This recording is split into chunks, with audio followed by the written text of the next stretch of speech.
Hello, salut, buongiorno, and welcome to another episode of the Traveler's Haven podcast series, where we will be looking at all things true travel professionals need to hear. Once again, I'm Sam, and I'll be your host. Today, I have a special guest that has generously agreed to help us understand more about the ways we do safe rentals. Let me introduce the co founder and CEO of Openroom, Weiting Bollu. Hello. Well, hi, Sam, and hi, everybody listening. Wei Ting's entrepreneurial journey began with a costly lesson in rental property management, where she experienced losses exceeding $35,000 due to non paying tenants. Determined to prevent others from facing similar challenges, she built OpenRoom to pave a future towards a transparent and connected rental ecosystem. With over 30,000 users monthly and more than 2 million searches on their core order search engine, OpenRoom is improving the rental landscape every single day. So I brought you on for this interview, have a couple questions for you, and answer as you see fit. That sounds great, Sam. I'm ready to go. Thank you so much for having me. Yeah, as a small business, I'm always ready to share learnings and insights because everybody needs to learn more and be more educated. Knowledge is power. Let's get into it. So true. Okay, awesome. All right, first question. So I've read a bit about your story and the near 2 year dispute that you went through, but would you mind sharing it in full with my listeners? Yes. It was 2021 when I had asked my tenants, like I'm ready to move back into my property because I'm going to be growing my family. I was pregnant and requested very nicely. And in Ontario, you'd have to give a what's called an N12 form for personal use. And then you have to give compensation and way advanced notice. So I had done that. And my tenants at the time had honestly just told me, it's like, Sam, I'm not moving out and I'm also just not going to pay rent anymore. And I sat here and I was like, I did not even know that that was possible. Like, what? What? Yeah, Wait, what? that sounds crazy. Yeah. And so then that's where the near 2 year dispute came in because we had gone back and forth at the landlord and tenant board, which is what it's called, the LTB here in Ontario. And then when we came out of these court disputes or tribunal disputes, you come out with orders, these decisions, court orders that are specifying what happened during the dispute and the rental debt that is owing on that. And mind you, this is all public documents. So it's not like Open Room aggregates all of these and then it's just like a slander. It is public available documents. So we aggregate all of these. And then I was like, well, I have these court orders. Why don't I share it with the public? So then that's when we decided, you know what, we're going to crowdsource it, get other people who have gone to court, share their tenancy dispute court orders with us, and then we make it publicly searchable for everybody. So it started with my dispute court orders, and then now we have thousands and thousands of people sharing it with us so that everybody in the rental ecosystem benefits. Okay, that's awesome. So everyone gets to understand each other's problems and then learn off of it. Yeah, only when it gets really bad. Like you only go to court when you can't mediate or negotiate certain things, all right? Because you don't Okay. actually want to go to court. Going to court is not just a financial decision. Yes, there's unpaid rent, for example, as one of the dispute situations, but then there's a whole slew of other issues that come up, such as like mental distress, emotional distress, physical distress, as we have gone we as we go through these disputes. It is not fun, and I would not recommend anybody to want to go to the LTB. Like no one wants to go. Yeah, I was gonna say, I think it's probably pretty timely and pretty stressful. It sounds not Yeah. fun at all. No, it is not fun at all, especially because as a renter, you have your specialty. Like maybe you're a nurse, all right? That's your demographic of listeners, perhaps. And then on my side, it's like I in my past, run and I'm a proper product manager. So I build software for a living. So it's like rentals and legal stuff is not my expertise, but then now I have to spend time going and diving into how this works or hiring somebody.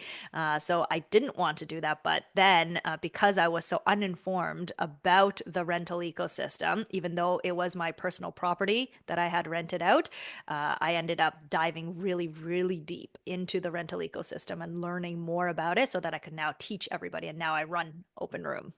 Awesome. Okay.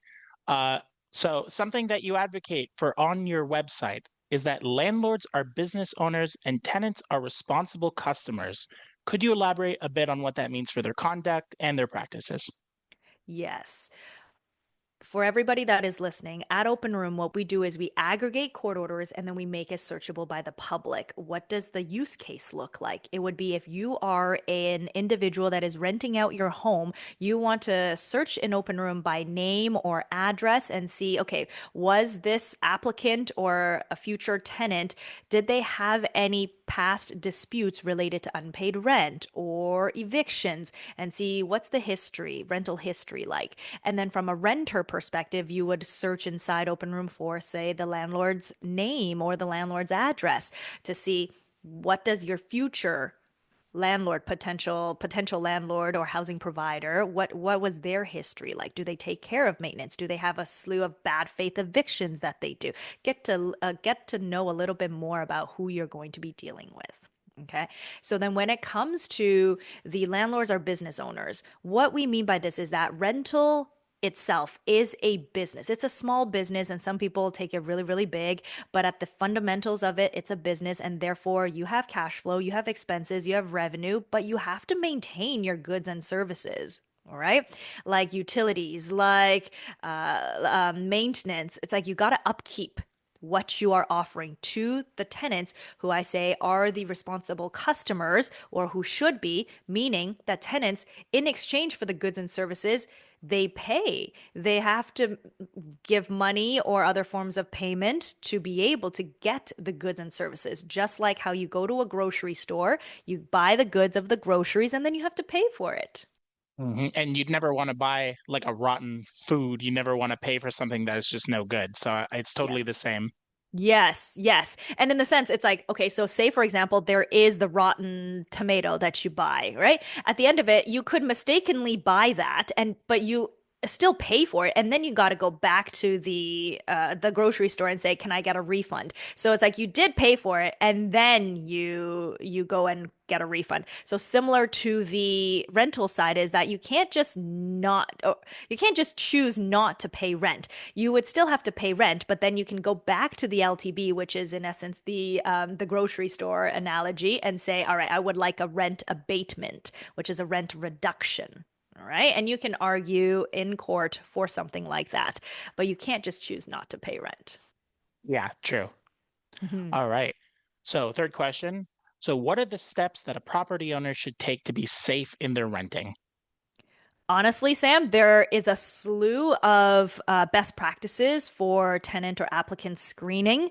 And on Open Room, we have a free resource, which is like 11 pages of best practices that other property managers and housing providers have shared with us as things that their checklist of things they go through. Okay. But I'll share three steps with everybody. It depends on if you're like long term or short term rental, but for the most part, I think that they should work. Number one is that you want to do a search inside public databases to see what is going on. So, for example, people will do an open room search as a preliminary because it's free to do an open room search on name and address. Just do a preliminary. And then, second, is what people will do is pull a credit history.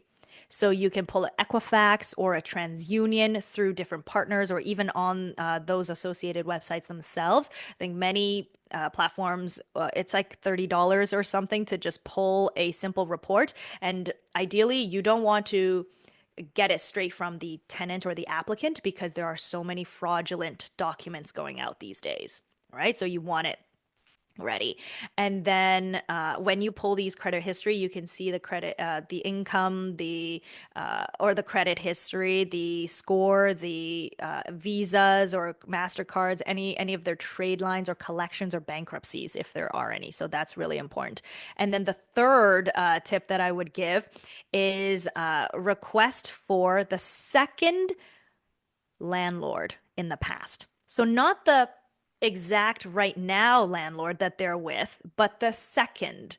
Because the current one, if it's not a good situation that is happening, then this current landlord is going to say, well, they're fantastic. All right. Whereas the previous one will dish out all of the situations or details. Yep.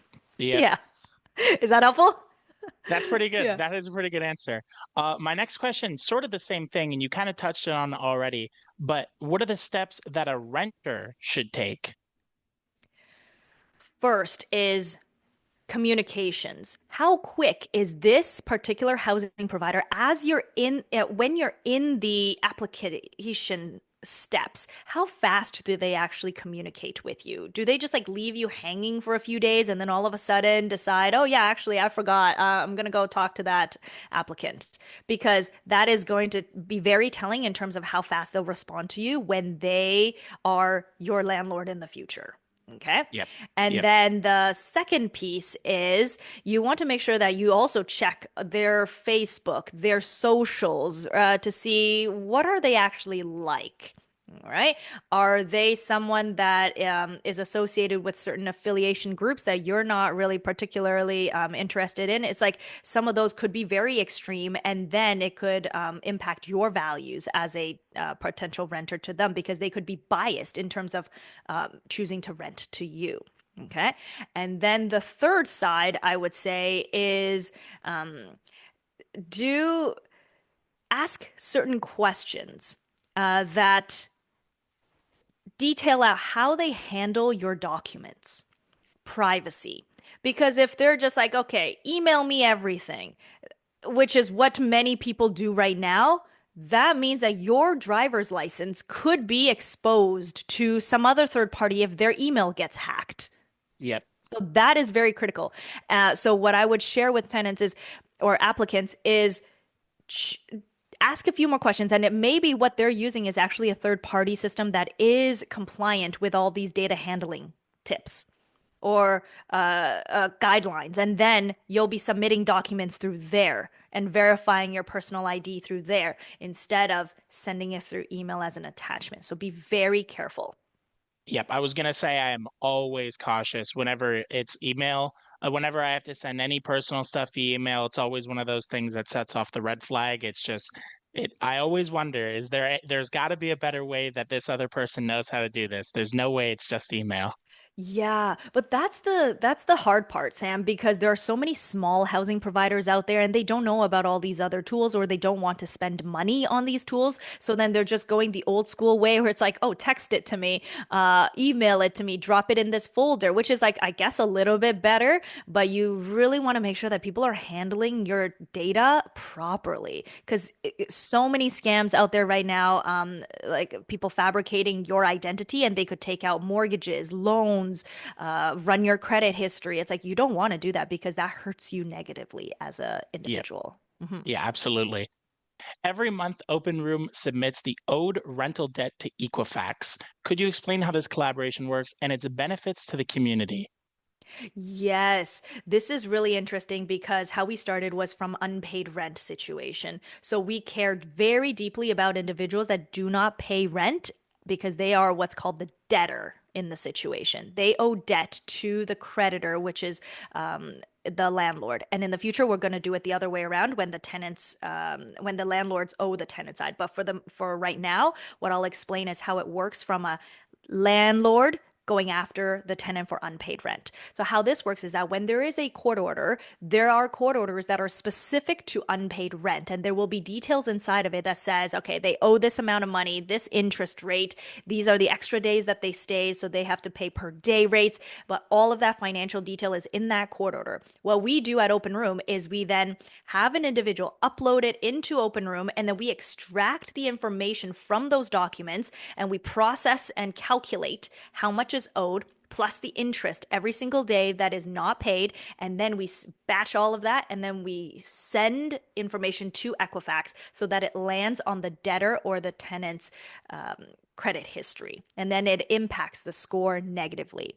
But how it Okay. impacts the community is that once you pull a person's report, because earlier I was talking about the landlord should always pull their own reports on the tenant if they're considering somebody. So then it'll actually show up as a collections line item on that person's credit history. So then people know this individual didn't pay rent, they owe XYZ person. Okay, and that's how you sort of like create this ecosystem that I sort of mentioned earlier, where everyone has access to all this information. It's literally just a search away. You can find your own information, you can find other people's information, and then because you guys are collecting it, you're just growing it more and more and more. Right. What we're trying to do at Open Room, the future is towards that transparency in the rental ecosystem. How do you get to transparency? Is that we have to weed out the bad players of both the tenant side and the landlord side, right? It's not just about the bad players on one side. It is both sides have bad players because bad players are hurting the really good individuals, tenants and landlords that are in the ecosystem. Okay, okay, yeah, that makes sense. Mhm. So, what are some of the problems you've seen with using websites like Kijiji and Facebook Marketplace to find renters? Oh, the scams that are out there. They're getting very Yep. sophisticated. Yeah, one of the main points is the fact that many people who claim to be landlords are not landlords, as you and I had talked about before, is that they don't get ID'd, there's no verification, their listing just goes up. In this case of a Kijiji or a Facebook Marketplace, it's like there's no verification, and that's very, very dangerous. We have seen people who have definitely given deposits, like tenants who have given deposits and then waited for move-in day, and then all of a sudden it's like, actually, this is not your home. There's somebody else living in here, and you gave money to who knows who, right? Yeah, and then some people that's gone. They do not know how to get that back. No, once it is sent off, it is gone. It is really, really unfortunate. So you don't want to send any money without seeing the property yourself in person and verifying that that individual is actually the landlord on file. Yep. Can I actually share a tip with your listeners on how to do that? If you have a real estate agent friend, okay, what they Okay. could do is use a tool called Geo Warehouse, which is owned by Terranet. It's a very, very big company, and you can search if that rental address is owned by that particular landlord because that name will be on the file of that property. So those are some of the like really in-depth tips to Okay, that was check. Geo Warehouse, you said? Yeah, Geo Warehouse. Okay, awesome. Then so anyone listening, make sure to check that out then. Yeah, but not everybody has access to it. So you'll need someone who is affiliated with Geo Warehouse, which could be a real estate agent, because all of them and their brokerages have access to it. So it's like, but I mean, almost everybody knows somebody who's a real estate agent that can That's check, true. right? Yeah, yeah. So, travel nurse houses allows renting exclusively for travel professionals in hopes of removing unreliable renters from the equation. Do you think that people have more reason to trust these renters, or do you think it's just about the same? I think that's fantastic. I think that there are more reasons to trust the renters who are specifically travel nurses because there are very specific contract details that are inside the nurses' initiative that they're trying to go to the other place, and then there's a specific time frame. This is what they're going to be doing there, and then that's it. They're not trying to go to the other place to live very, very long, and then you don't know what else is there. Plus there is a almost like a guarantor in place, which is the company plus even your platform that has a very specific niche catered to the nurses side. So there's like validation in terms of the type of demographic that you serve. Yep. And then they're also, like you said, the company, the recruiters also the people that, on top of us, verify, make sure that these nurses are actually trustworthy. And then they also handle any problems that may arise. So I feel, Yes. especially with travel nurses, it's a safe way to do it. Yes, absolutely. We sort of talked about this a little bit, but what are other online resources that you recommend people check out to familiarize themselves with the process and laws of renting? Oh, from it depends on how deep you want to go. And are we talking the renter side or the landlord side or maybe both sides? We can do both sides. We can mix it up and see Yeah. a little bit of one, see a little bit on the other. Okay. There are some more government official websites. So you could look at, like from a provincial side, landlord and tenant board, or the very specific tribunal branches. They have all sorts of kinds of documents that would lay out the rental rules. Okay. So, say, for example, Ontario, there would be a document called the Residential Tenancies Act. And that details out how laws should, or how rental laws should be transacting inside Ontario specifics. Okay. And then every province has their own. And then each province has their own tribunal board that looks after everything, and they've got details there. And then, if you really want to look at some other free non-legalese content, there could be, say, landlord side, there's landlord self-help. That is also funded by legal aid. There are also different associations or organizations that represent the tenant side that pump out lots of great content out there. Caution on certain types of groups that might give out content that is not appropriate, such as like how to get away with unpaid rent. So don't Yeah. don't do that, right? Because that's not good. And then there's also Open Room where we actually teach and educate. There's lots of free videos that I pump out into Instagram, for example. Open Room HQ, where you can at Open Room HQ, where you can search about us and just like watch fun educational videos that I share. Okay. Okay, awesome. Yeah. Yeah, I did actually. I saw some of the Instagram videos, and I can confirm for everyone that I have learned more from those videos than anything in school related on this subject. Anything more in my daily life have I learned through these Instagram videos. Wait, you went to school and they taught you rental laws? A That's little awesome. bit, and I had economics. Wasn't very good at it, but I had it. Yeah, yeah. And it's I teach people now, Sam. It's because I felt like I was super uninformed and super uneducated about the rental ecosystem. And then it's because of that and my pain of going through my own tenancy dispute that I then spent thousands of hours diving into this content, right? This education for myself. But then what I said is I can't just keep all of this to myself. It's when I learn, I share with everybody else. So now I write a newsletter that is read by what, 16,000 people since I started it last year, which was pretty fantastic. Where I'm just like educating about politics right now is a big topic because politics has everything to do with housing, right? And then I also talk about like credit history. I talk about the evolution of British Columbia's laws and then how it impacts Ontario and vice versa. So those are some of the fun things. As I learn, everybody else learns with me. Okay, awesome. Mhm. So, coming up towards the end here. So, what are some of the most baffling and unnerving stories you've come across so far? Just the ones that really seem like unreal, can't be true, but you've seen it, you've heard it, like all that. Okay, I'll share two very quick ones. First one is I have spoken to a housing provider who had a great condo penthouse. Okay. Uh, Okay. Pretty expensive rent. He rented it out to an individual who used it as a OnlyFans studio.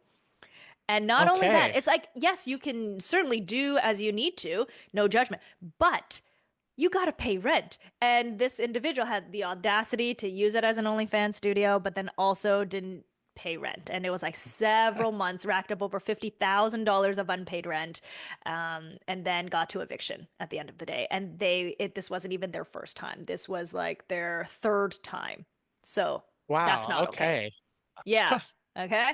And then one other one when it comes to short-term rentals, because that's what the travel nurses do, right? So, not saying that this is your demographic, please, right? But on a very well-known platform, as you will know, I'm sure all the listeners know, Airbnb. So this individual had rented out several condo units in a very like small area, downtown core Toronto, and they had rented it out, didn't pay rent, but they rented all of those units on the short-term rental platform.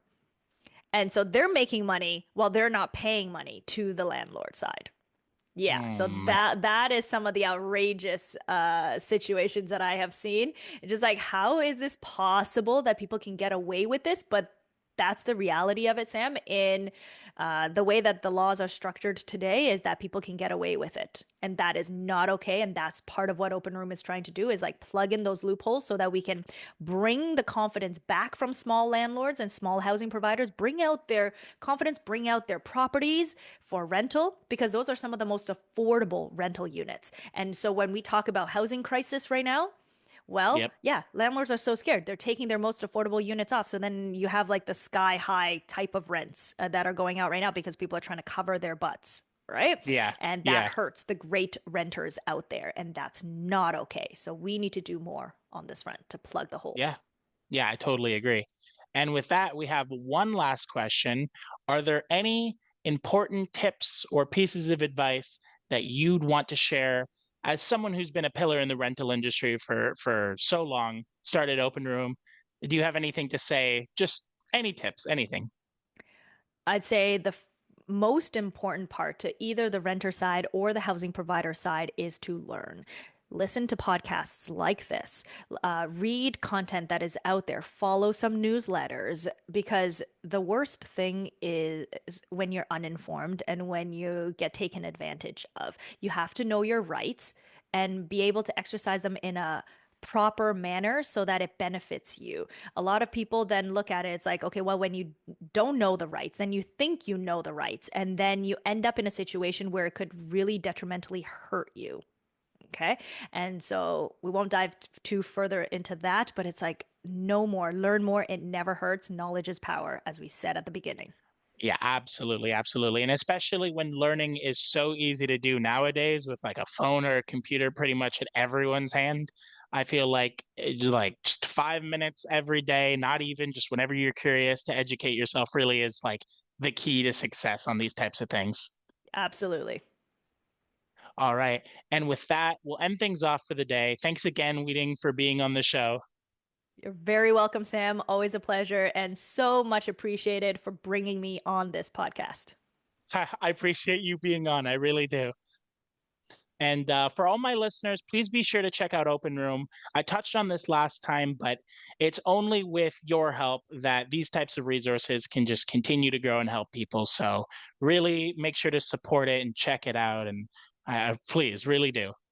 Yeah. Openroom.ca. .ca, exactly. And so I've been Sam. This has been Traveler's Haven, and I wish you safe travels.